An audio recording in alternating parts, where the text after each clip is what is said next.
In this video, I'm going to show you how to start OBS on startup. Now, the first thing you want to do, you want to go down here to the bottom and go into the search box inside Windows and type in run. After this, click on the run program and it's going to pop up this box. And in here, you want to type in shell startup. Okay, so just copy my thing here, type that in, press OK, and this is going to open up your startup folder. What you should do after this is go down here to the search box again, type in OBS, and then whenever you find OBS under apps over here, you can just right click it and click on open file location.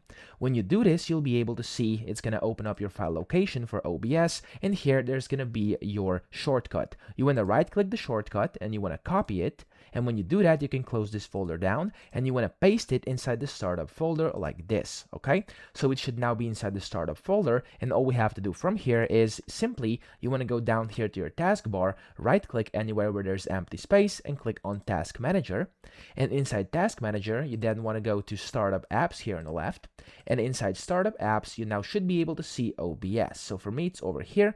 Click on it and make sure that status is enabled. If it's not, if it says disabled like this, just click on the OBS and click on enable up top and you are good to go. You've successfully enabled to start OBS on startup. So that's it. I hope this video helped you out. If it did, please subscribe to the channel and help me out as well.